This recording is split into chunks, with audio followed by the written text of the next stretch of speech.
Hi, I'm Dr Selena Fisk, and welcome to this episode of Make Data Talk. In this podcast, I help you turn your spreadsheets into stories in a way that is practical, accessible, and hopefully a whole lot more useful than your grade 9 maths textbook.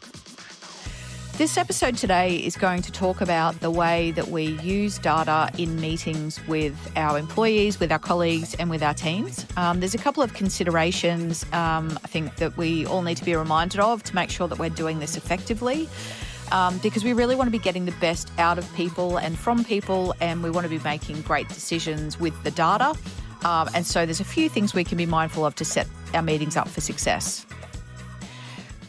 There's somebody that I guess I've learned a lot from in the education space when it comes to using data, and her name's Lynn Sharrett. And one of the things she talks about often is that she believes we should start every meeting with data. And while she's an education expert, this definitely applies to every meeting in any field, where we're trying to really build and enhance the data-informed culture in our team or in the broader organization. The thing I would add to what she says about starting every meeting with data is that we should be starting every meeting with data that is aligned to the purpose or the goals of the meeting.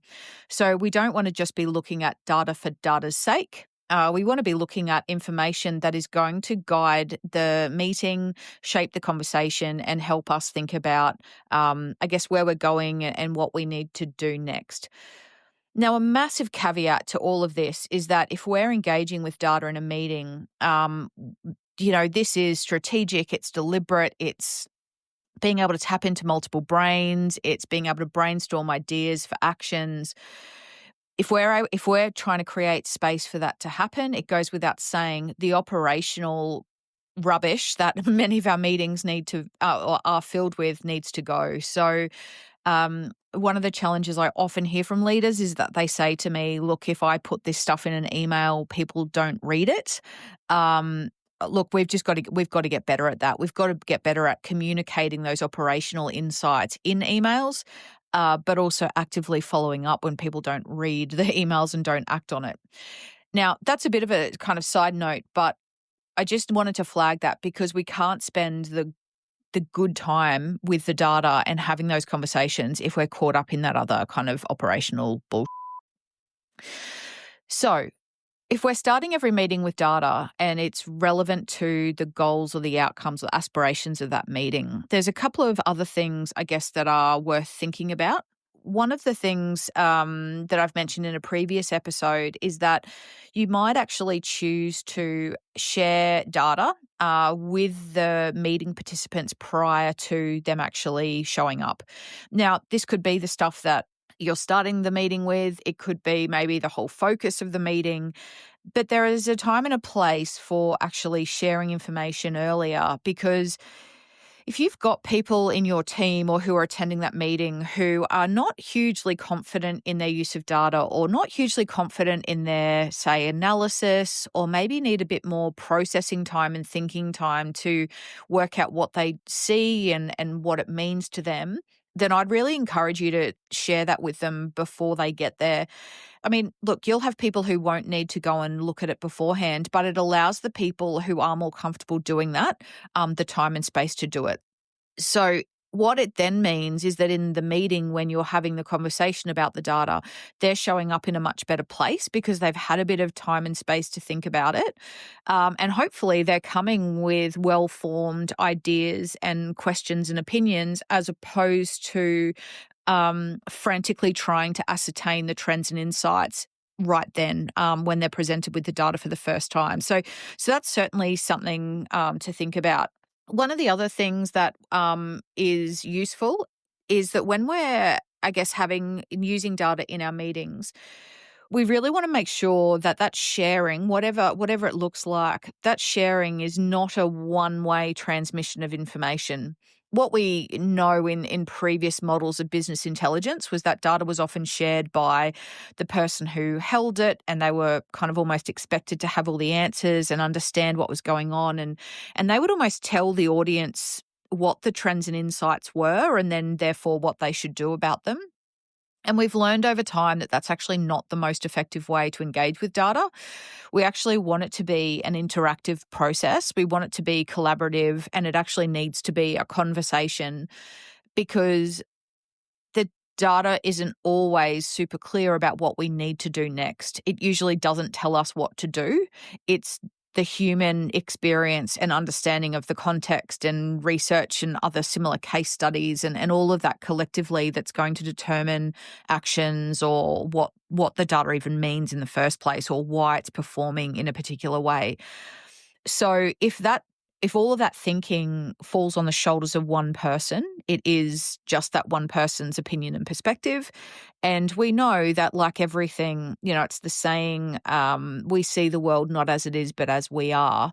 And that's true for the use of data. And so if one person just presents their worldview, it might be useful to a certain degree, but it is only that person's perspective. So the more we can collaborate, have conversations, and interact with the data and with our colleagues, the better.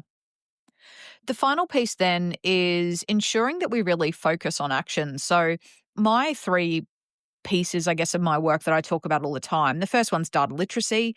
So people need to understand the numbers and the metrics and the assessments and, where that information is actually coming from, like what are the strengths and limitations of that data set. The second piece is data visualizations. So do we know how to read and interpret the visuals that we're being given? And do we know how to ask for better visuals to serve us and to answer the questions that we've got?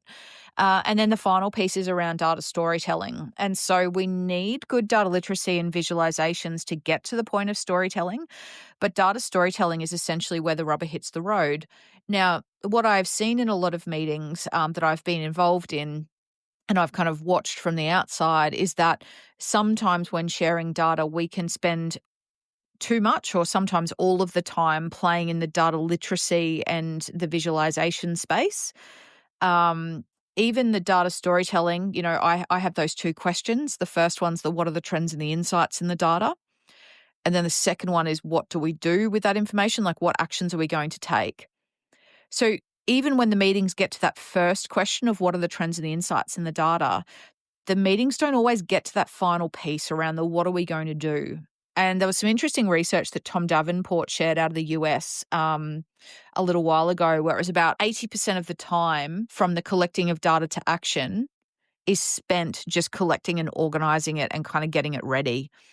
And so in our meetings, we've got to really think, how do we shorten that 80%? And how do we really play in that action, the so what space? What do we do with it? What's the most important and urgent? We've got to play in that space in those meetings. Like, that's where we get the best out of people, and that's where the data actually is going to start having an impact.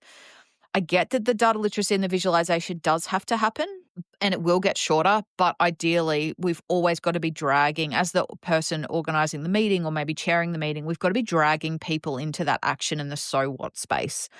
It's not easy, but equally, one of the ways of maybe shortening that is to share the data with people before they arrive, so they have had that time to kind of process it and think about it. And when they're coming with questions, hopefully it's further down that continuum than if we just dropped the data on them when they kind of walked in. The final piece that I'm seeing a lot in the organizations that I work in is more of an inquiry or action research type focus to the different types of data. Now, obviously, when an organization is driven by profit and loss, for example, there's not a lot of time to hypothesize and, I guess, A/B test and to kind of consider different ways of addressing problems or challenges. But that group of people that I work with is such a small minority. I more so play in the space of data that's collected that obviously is really heavily attached to human experience and human involvement, and there's never a one-size-fits-all approach to what we do with it. So increasingly, organizations are allowing for this kind of almost hypothesis testing, looking for an opportunity, testing to see whether a particular action is effective or not and whether it positively impacts the data, and allowing this inquiry cycle and action research cycle to play out. And it can be really empowering for employees. Obviously, as a part of this, we need to really normalize the fact that not all change is going to work as well as we had hoped, and it will be maybe successful in some areas and not others, and for some people and not others. And we need to create a space where that all of that is okay. But when we, I guess, want to involve more and more people in data conversations, we've got to empower them to take on the stuff that's in their sphere of influence, and think about what actions they can implement, and then close the loop and think about, well, did that actually work? So, yeah, that's kind of a big bit that I'm leaving you at the end of this podcast with. But yeah, the more we can engage people in this collaborative decision-making process and testing, I like hypothesis testing, the more likely we are to actually get them all on board and have, I guess, a longer and more sustainable impact on what we're trying to shift. So, as always, thanks for joining us on this episode of Make Data Talk.